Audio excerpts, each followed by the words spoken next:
Hi folks, I'm Mike Beardwood. I'm a award leader for games design at the University of Staffordshire. With me, I've got Anthony Martin, another award leader at the University of Staffordshire. What do you lead? I lead concept art. Oh, cool. Right then, so what we're doing today, I don't know, I'm messing around in Unreal is what I'm doing today. So as games design, we design games. Righto. A lot of things, so generally I do a bit of everything, is one of these kind of things. So today I thought I was going to do something basically showing off the power of the most basic stuff. Okay. So I've got a little framework here. Let's see if it works. There we go. I've got a little ball. Oh, look at that. Oh, go on. There we go. He moves around. It's an amazing framework. It took me hours to make. It can jump infinitely, which we'll ignore for now. We'll fix that later on. But I think level design for this should be relatively straightforward. There's stuff we can do. How much of this is sort of preset in your Unreal? So basically, we usually start with nothingness. But what I've got here is, I've just got my inputs set up there. I've got a level, which isn't exactly too much. And then I've got, there we go, my little pawn asset there, which is little rollerballs. There he is. Yeah. And then basically all I've done here is just add in these movement inputs. So I'm using angular impulse in degrees. And this isn't programming. This is something different from programming, right? What is this? Yes. Okay, so this is visual script. So basically instead of typey codes and lines, it's basically like plug and play blocks that you can put together. Now you can go into C++, but generally not what we cover on design. Usually it's kind of... Could you make an entire game then without ever touching programming? Yes. Wow. Yes, you can. So yeah, you can do it inefficiently as well. That's good. So yeah, the more program, generally the more efficient you get. Gotcha. With this kind of stuff, I like to think of sort of Unreal and Blueprint as very prototype friendly engine. So I can do stuff in here which programmers will scream and have screamed at me for because it's horrendously inefficient, but it'll just work. Yeah. Which is good. And as a designer, sometimes I'll get it to work and then I'll throw it towards programmer towards later ends and they'll make it work efficiently. As a designer, can you program though? Moving on. I could do a bit, but generally I'm a blueprint person. But I have done some stuff in the past with some of the old stuff. But there we go. So yeah, this is generally friendly to use as long as you kind of know a few nodes. You can do quite a lot of stuff. So we'll do that. We'll do basically one or two kind of nodey things, and then make a whole boatload of functionality from them. So jumping back here. First off, we've got this kind of level thing here. Now, this grid's already actually annoying me a little bit, so I'm just going to modify it slightly here. So what I've got here, I'll go over it, is basically a very relatively simple material setup, which basically grabs this little checkerboard I drew, and then throws it on the world, gives it a size, and then just colors it in slightly. Now, when we're doing stuff like level design, checkerboards are really useful because we can kind of get an idea of how big scale is. Right. Or scale, which is one of the most missed parts in level design and games. I've seen level design stuff before from like so many years ago. It's ridiculous. For Half-Life 2 of their level design setup, and I noticed that the textures, before they all looked pretty, the textures all have they're orange textures and they've got like 10 meters, 20 meters and stuff like that. So that's pretty much what we're doing here for this kind of thing. So at the minute, looking at that, it looks like the most horrendous chessboard. Hopefully I'm not hurting anyone's eyes. Anyway, so what we can do is just make I can't remember what it's called now, an instanced material instance. So it basically gets this and then just gives us these default values to change around rather than messing around with the material graph. Okay. So it's basically a fast way of changing these two numbers for us. So if I want to change the size, which is just held as weirdly enough a color today, rather than anything else, if I want to change that up, I can actually do this. Real time as well, which is really cool. So if I just jump that there, see that, I can actually go 200 by 200, change the size of the grid just so it's a little bit more readable. So maybe if I want it 500, I could do something like that as well. So I can actually just change the side of the grid, so it's actually really a lot more easy to see stuff, and it's not too painful on the eyeballs, shall we say. Cool. So what I'm going to do is, I'll leave that at that kind of size for now. I might make it smaller or whatever. We'll start with a blueprint. So blueprint's basically a thing. Yeah. So it couldn't be anything. So the little rollerball thing is a thing. It's actually a pawn, so I've got some control over it. But I'm just going to make something called an actor. I should name this. Let's call it movie block. Moves block. If I could spell, I'd be the dean by now. It's one of those. So what I'm going to do is just going to add in some little components here. So I'm going to add an arrow because I don't like default scene root. It's not good for anyone. For it, and I'm just going to add myself in a cube.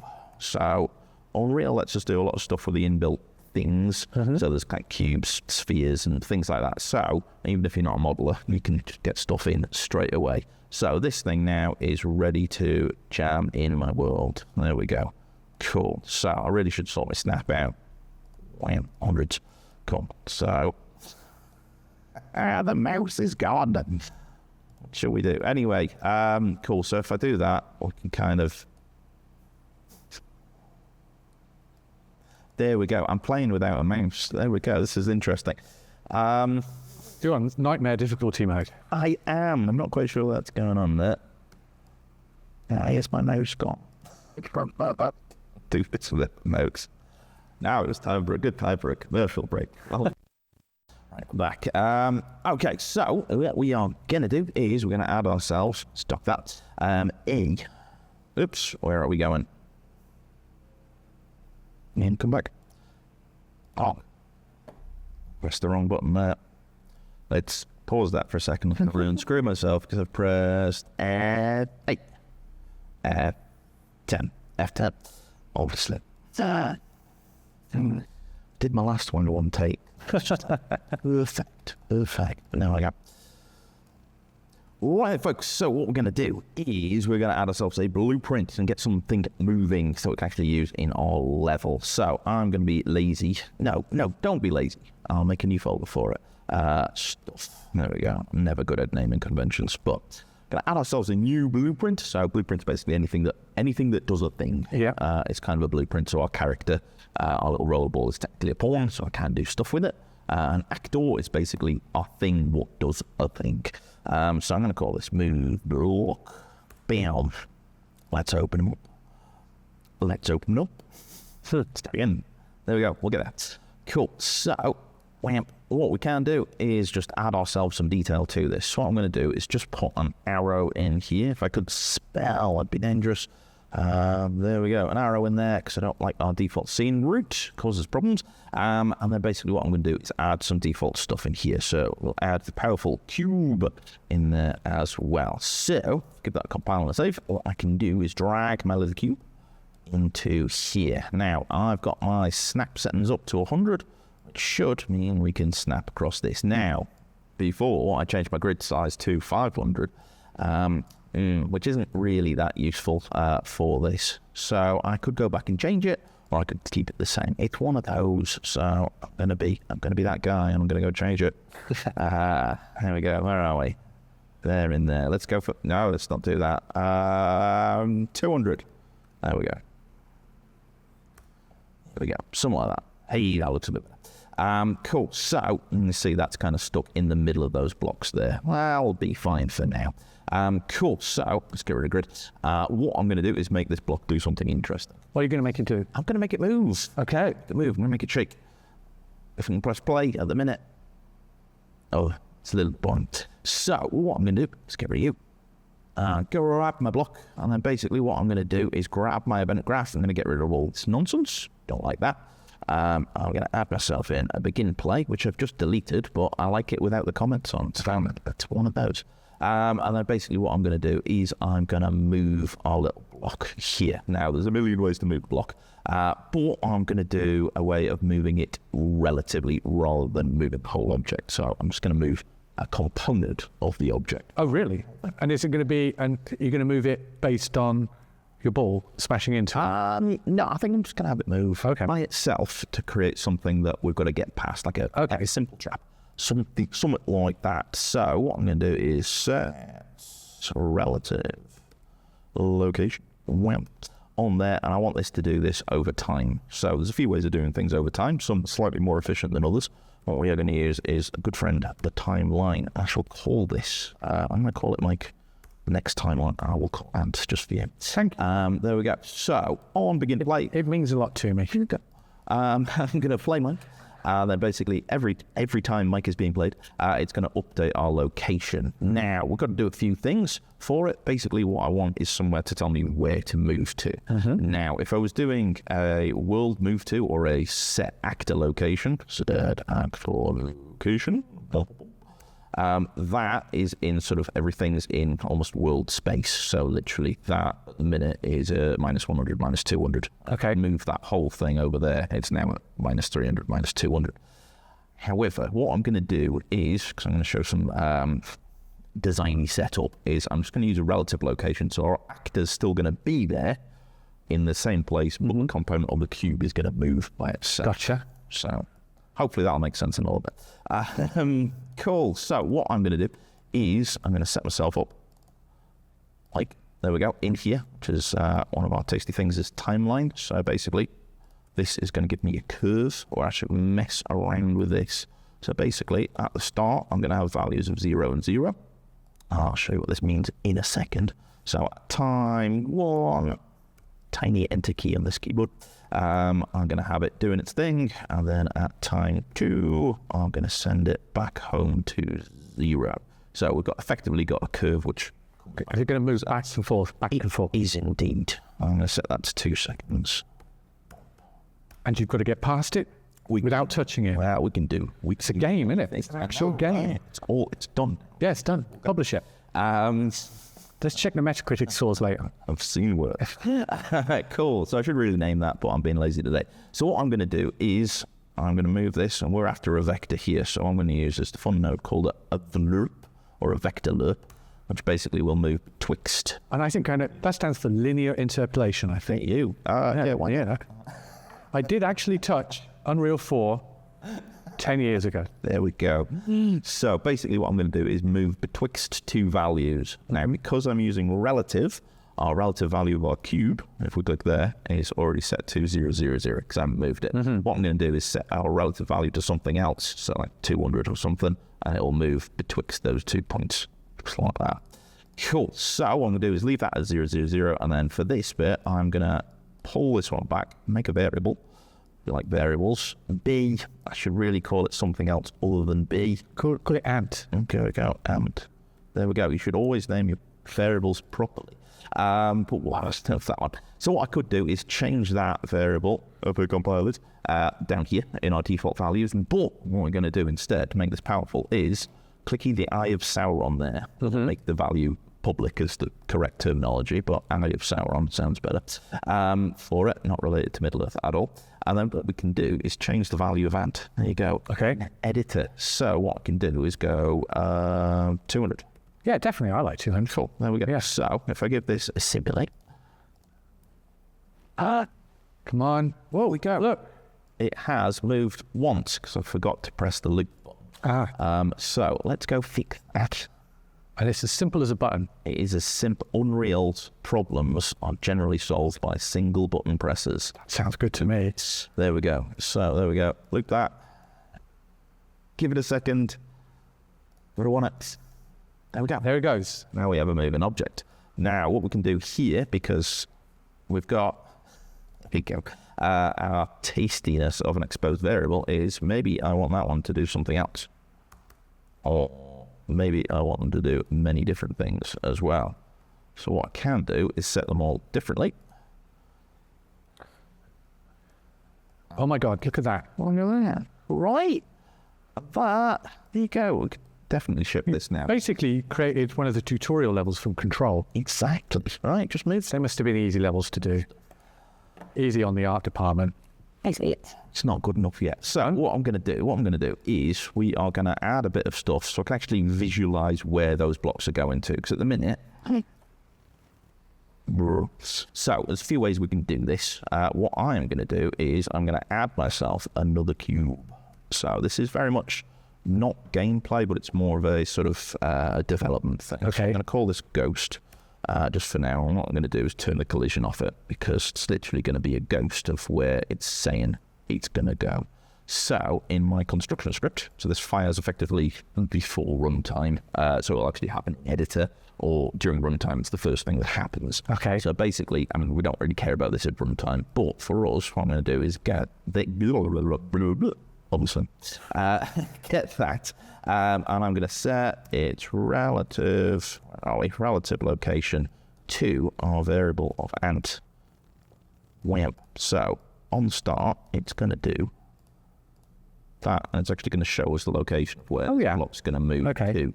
Now, what should really do is add ourselves just a new material on this to actually just visualize this. So again, a lot of this stuff, you're not actually going to see it in the game when you release it, but it's a really good tool for developers when they're making stuff. So basically what I'm going to do is just make ourselves a very basic make it gloves, RGB, let's make it go blue, 1, there we go, in there, and I'm going to do this opacity, so it's 0.5, so it's kind of see-through, there, so materials always take ages to save, there we go. But what I'm going to do is grab my ghost and apply my new amazing new material, which again should have named something other than new material, but you can now see that those are there, and then when I press simulate, they're going to stay there for now, but it's basically giving us an indication of where these guys are going to move to at that time. That's super useful, because you can see then at a glance where players are going to get potentially hit, or where they can reach to and things like that if they get on top of stuff. Or what I can do is make these even better, because at the minute they're a little bit boring, not gonna lie. So what we're going to do is go back here and just add more stuff. So there's a few bits and pieces we can do. What I'm going to do here is just basically variabilize, totally a word, add variables to everything I can. So what I can do is change this and set the speed over which this plays. So I can do that in here by setting all these values. Boring. Or what I can do, where are we, is, I like this one, get might, there we go. Get me. And then I can just set the play rate of like the timeline for that. So basically we'll plug that in before we do that, stick that into play, and then we'll put a new rate in here, which once again we will promote to a variable. New rate seems like a good name. Open the ISO on. What I'm going to do is just put a default value of 1 in there, otherwise it won't ever play. Now what we can do with this, let's just get rid of these guys, is change the play rate of this. So I'll put that one at 2, put that one at, say, 0.5. I always like putting in numbers. I was raised on AutoCAD. Numbers all the time. So just putting that in, and we can now start getting, he says, oh, that's going to be difficult. Different speeds and effects, just based on that kind of thing. So when you're designing a game, how often do you just get into Unreal and just literally freestyle, improvise? Yes, I think. Yeah. Yes is the answer. So sometimes it is fun just to hop in and go, right, what have I got? I've got a ball. What can I do with it? Yeah. And then start building small things. If things like this become mechanics very quickly. Yeah. So what I'll do is I'm just going to change all these down to maybe 20. Why not? There we go. Put that down to 1 for now. And what I'm going to do is just duplicate these guys out a little bit. There we go. Now, that flickering on the screen is called Z fighting. Yes. We do not like Z fighting. It's basically 2 textures just trying to be in the same place at the same time. It's like playing Fallout, right? Yeah. So what I'm going to do there is basically just scale down my ghost block. Where's the pointer? 9. Bam. On there, and that. Or solve that out for us so it looks a little bit nicer to see. But just from these little moving blocks, what we can do, let's just do this, grab these, I'm just going to set the rate to 0.8, something like that. And then you can do is come up, he says, window lights, there we go, with something that would actually be quite interesting to put our little roly ball onto. Yeah. So when it loads in, where are you? Where's my player start? There we go. Stick that on there. Go back into the game. Boom. So you can see that we are very slow, but Just really speed that up. I'll get there. We need to make a faster ball is what we need to do. But something like that. Definitely has a sense of weight. Right. So it's adding ourselves a little bit of sort of gameplay elements. If we move those volumes up a little bit, we'd be stuck in those little trenches and things like that, which is actually, from literally having nothing, is suddenly quite interesting. So tell you what, we'll do something. We will change the speed, there we go, of our little ball so he's a bit faster because he is too slow. What is the most fun type of game to sort of design and play with? From your perspective, from a designer's perspective, versus a player's perspective? Because I imagine that might be different. It probably is.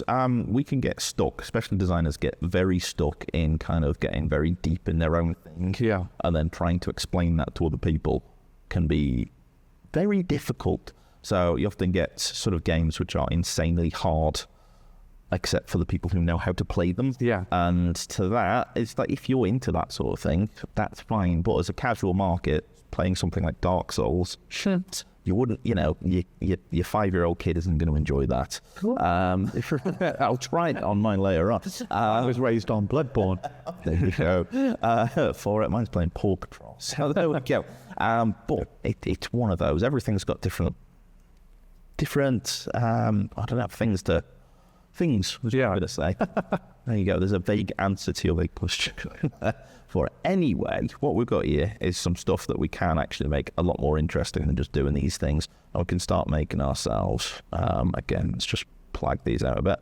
Wham, wham. We can start doing things with this. Now, I've already just messed with the Z here. What we can do is start messing with other values in here. So actually I want the Y's here. So 100 minus 100. There we go. Let me get my answers right. For this, there we go. Set that to 100. Bam. For that one. And then we can start doing some more stuff like that. Tell you what, I'm going to delete these guys. And add these guys back in. Here we go. This has got the same sentence for it. So what we had before was something slightly, is the technical term, I believe, for it. And now we're going to have something which is a bit more, where are we? Squishy. For that, they're going up slightly. Just missed the value in there. I don't think that ball can make it through there. I don't know. Let's get prognosis is not good. Gotta want it. Come on, ball. Come on. Gotta want it. Squished. Let's not worry about that. But what we can do is make this a bit more doable, and maybe not by changing the play rate. My kid used to use Minecraft to make levels, make absolutely hellish, sadistic platform games in Minecraft where it required pixel perfect jumping to get up. It felt impossible, but I don't know, it gave me a love of, I gave me a love, I always did like rock hard platform games. There's something fair enough. It's very nice. Very old school. Yeah. Very old school. So what I'm going to add is yet another thing in here. Now, I could be very, very dirty and add something called the delay node. Which basically will delay an amount before something happens, which is kind of useful sometimes. Not very efficient because we can't interrupt a delay. Right. Basically, it just goes, I'm going to do that in whatever amount of time for it. So a programmer would turn their nose up, sneer if they saw that. What we should be using is something like event by delay, timer by event, timer by event even, which is a much more spangly way of doing that. It just requires some more nodes for it. But tell you what, I'm being lazy. So I'll stick a delay in. What we can do that is then promote that again. Duration, that's not a good name. We'll call it delay instead. Delay, cool. Once again, I have Sauron open. Compile that, set that to 0. Well, for it, and what we can now do is control when these things actually happen. So we can control the speed, we can control the destination, and now we can control a small delay on it. So if I build these things and go 0.5 on them, maybe these guys 0.75, just pick random values, and maybe what? There we go. What we can now do is, let's play it. These guys have different things. So some of them... That looks even harder. It does, but it's probably actually easier. It might be at the right time, but my ball is still super slow. Stupid. Oh. maybe I need to speed my ball up. So it's one. There's the name of the game. Speed my ball up. So it's one of these things. When we're building stuff, and this happens again a lot, is a lot of folks will jump straight into making mechanics and systems and stuff without doing this kind of very low-level testing of stuff. Now, I've already changed the speed of the balls. I'm going to change it again, but if I've made a full level based on my ball going really slowly and then change the speed of that, I'm going to have to change everything. So this is why I kind of like these very small dev environments where we can mess around and go, actually, this kind of thing looks cool. I want my character to be able to do that.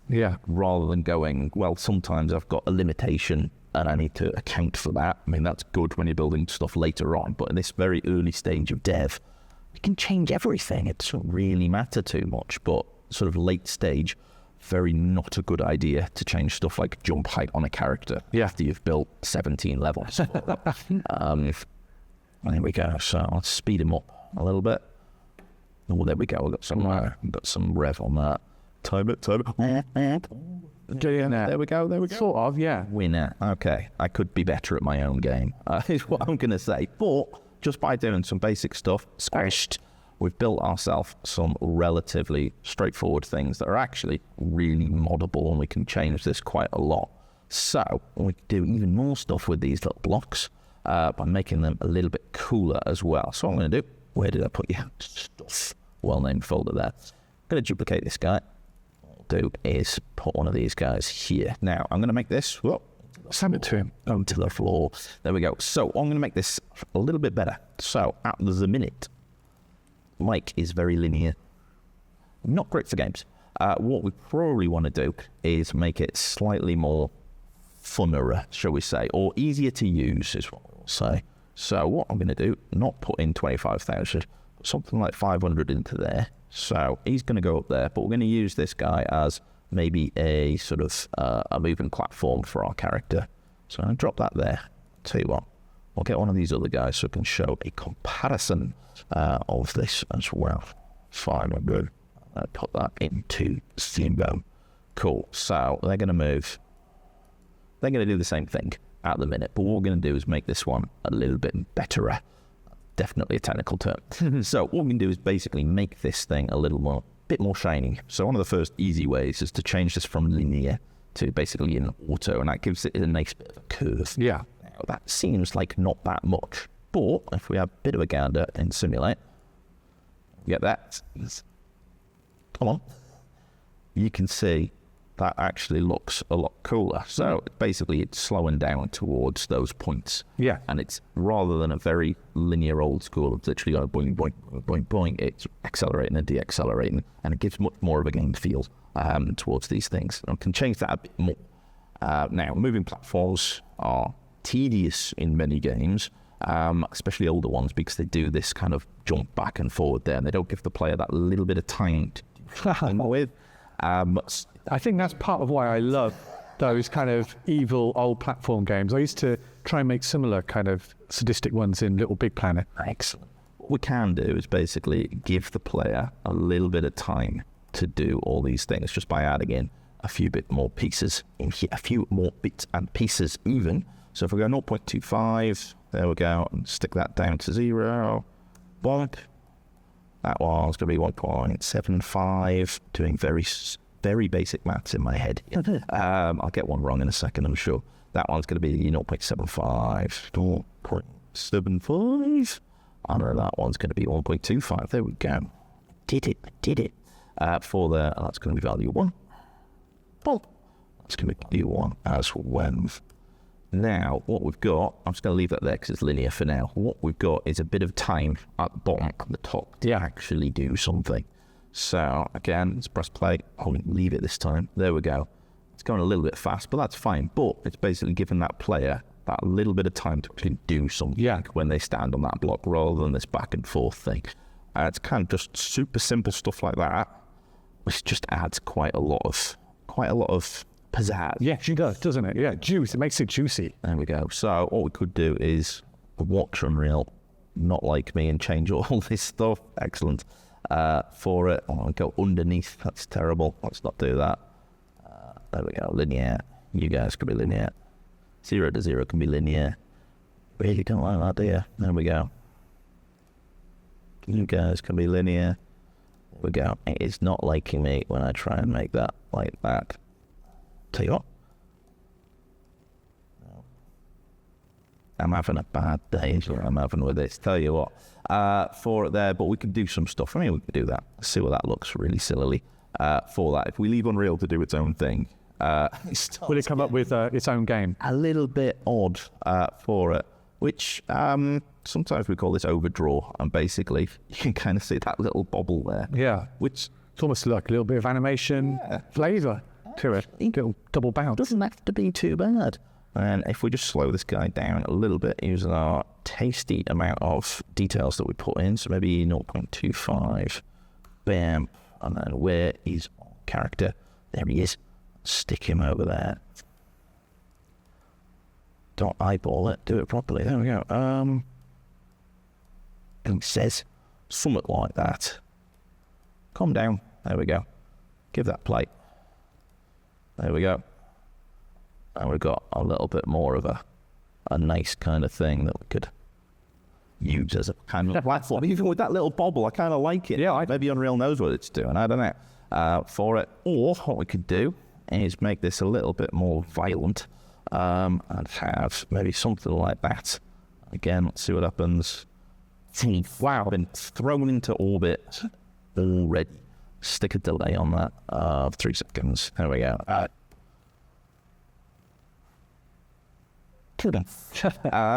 But just using those kind of things, so all we have there is basically one moving block.